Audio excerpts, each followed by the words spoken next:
Well, hello everybody, and a very warm welcome to all of you joining us at the Menezes Institute Braganza Hall, which is out here in Panaji.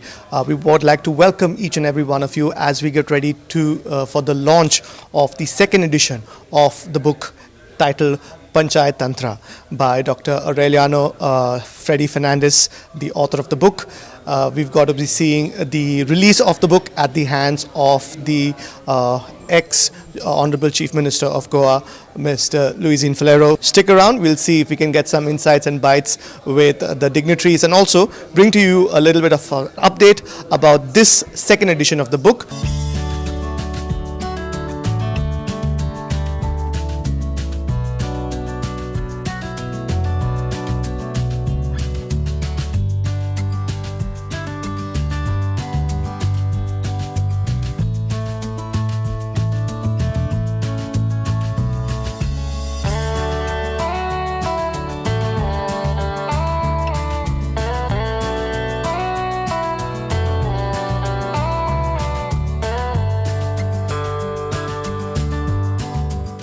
This book has been released 11 months after I released the book Post-Colonial Politics Cabinet Government, for which many of you were present, and I am very grateful.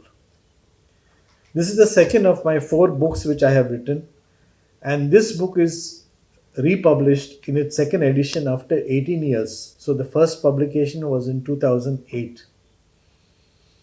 This is thoroughly revised and simplified and updated for up to May 2026 with all the amendments.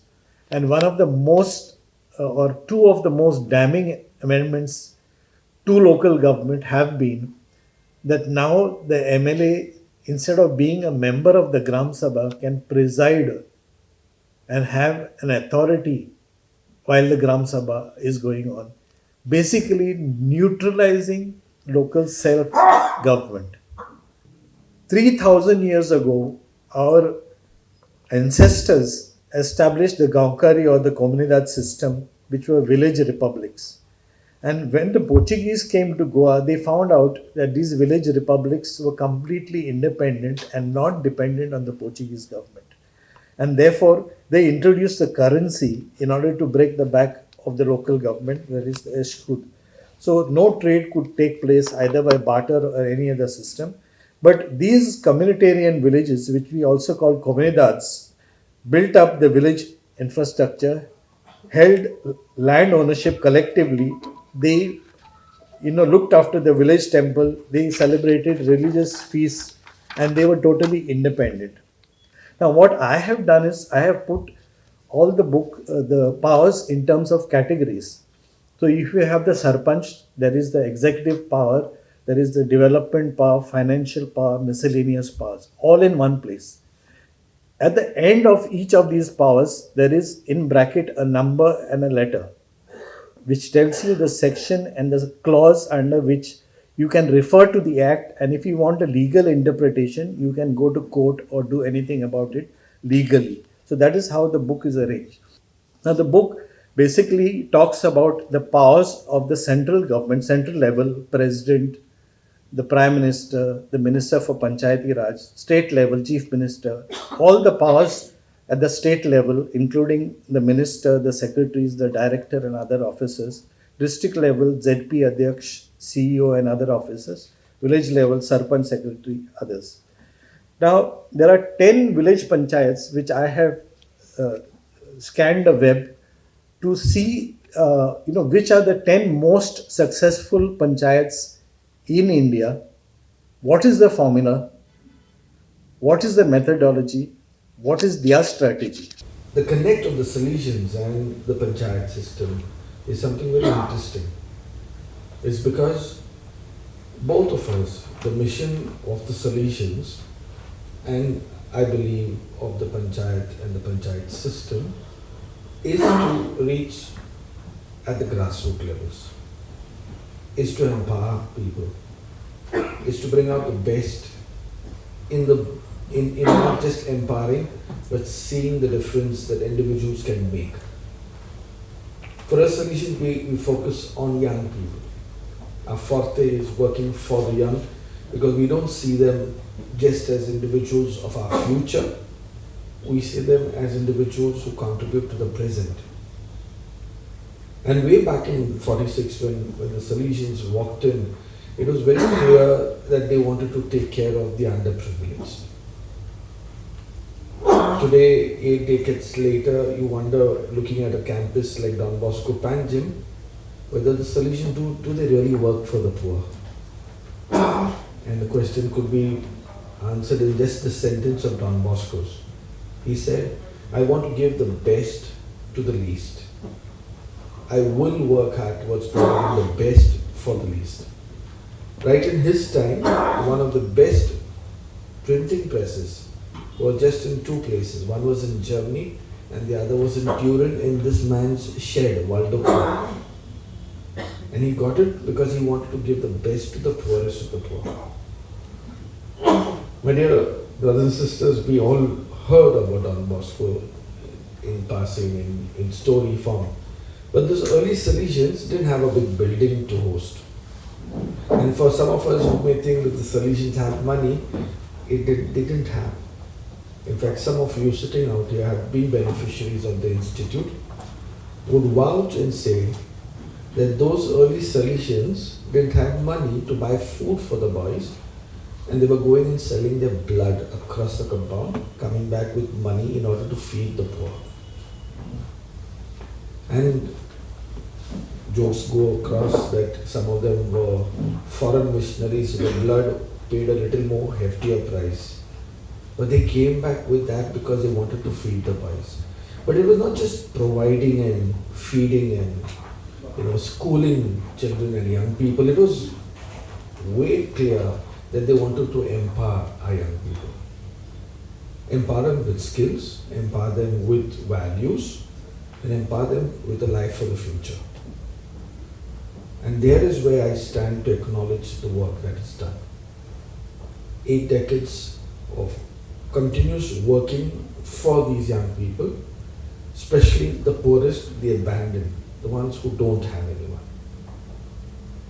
The Panchayat system is something very noble and something that is close to our Indian ethos, and we can't let go of it. Because it is reaching at the grassroots levels that individuals will be able to contribute democratically, definitely, but giving dignity to every person, valuing everyone's contribution, perspectives, and ideas that require to be done. While we mention about the Panchayat system, it's clear. It stands on individuals who will guarantee it. It is a system that provides at that grassroots level the joy of wanting to belong to a democratic system. Most of us are familiar with Panchayatantra, the ancient Indian collection of stories that teaches wisdom, ethics, and practical lesson for life. The word combines Pancha, meaning 5, and Tantra, meaning principle of or system of knowledge. Inspired by this timeless idea, Dr. Freddy has coined the term Panchayatantra. Panchayatantra combines the spirit of Panchatantra with the idea of Panchayat, the foundation of grassroots democracy in India. While Panchatantra teaches the art of living, Panchayatantra teaches the art of democratic local self-governance, community leadership, rural development, and collective decision-making.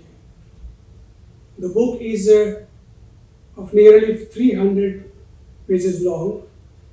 It contains 9 important chapters and 7 detailed annexes. It reflects deep research and serious thinking on Panchayati Raj in Goa. The importance of this book is further enhanced by the foreword written by Mr. Manish Shankar Iyer, who played a major role in shaping and promoting the 73rd and 74th Amendment, which strengthened Panchayati Raj institutions in India. Mr. Luisin Ferreira, thank you so much, sir, for talking to us at Doordarshan. Sir, you had a very insightful conversation with all of us about the launch of this book and also a little bit about your tenure as well. Could you tell us a little more about this experience and some parts of this book which people could take some insight from? It's very very important that the fight for Goa starts at the panchayat level. That's the headline of the book as well. So give us a little bit of insights as the former chief minister of Goa as well. Panchayati Raj and Nagarpalika Raj were brought into the 73rd and 74th Constitution of Amendment to the Constitution of India. These two amendments are landmark legislations in the history of our country, because both these legislations, 73rd Amendment and 74th Amendment, is to empower the sarpanchas, is to bring in legislation so Panchayati Raj, just like your parliament, assembly, legislative assembly, and the panchayats are empowered as a local self-government, and that was the idea.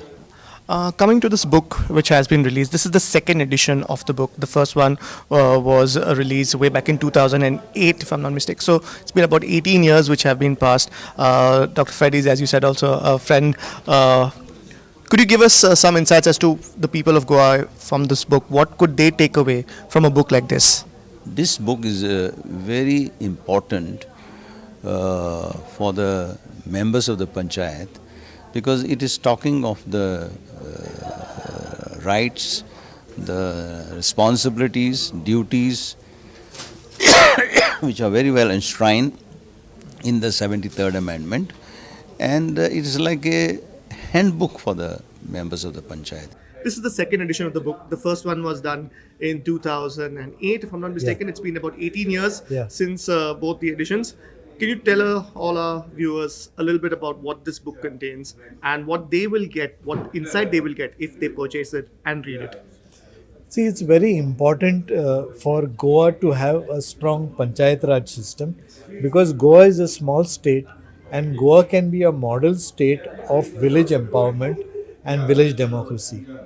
And the reason this book was written was that the Panchayat members should have an idea of what are their powers. If they have to exercise their powers and if they have to do justice to them being elected and as such a big exercise of election being conducted, they have to know their powers. So knowledge is power, and that is the reason why the powers of the Panchayat members, about 3 or 4 chapters are dedicated to Panchayat Zilla Parishad members, giving their powers in terms of administrative powers, financial powers, planning and development powers.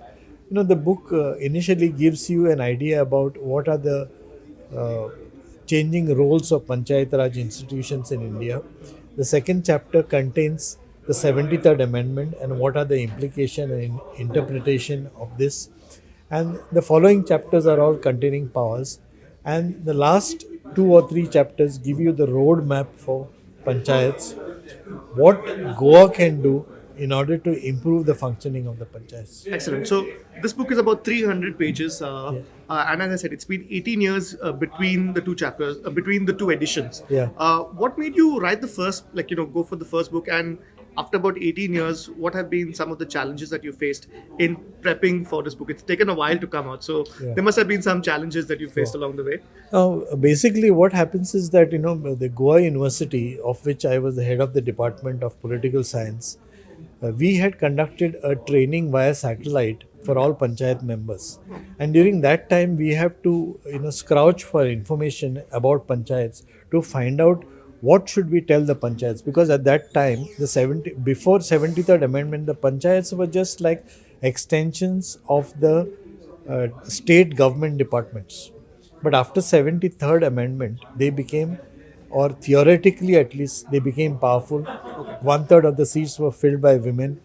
Scheduled castes were given representation, and women could become panchayat members. So these were the turning points which we had to ourselves study in order to explain to the panchayat members. So that is the reason why, because we had to do the training program, we had to do soul searching, and that is how the book came about. And the book contains not only what is there in the Panchayatantra Act, but we have interacted with many of the past directors of panchayats, the deputy director of panchayats, where many of the powers of the panchayat are not written. Many of the powers of the sarpanches and the members are not written, but they are sort of a convention.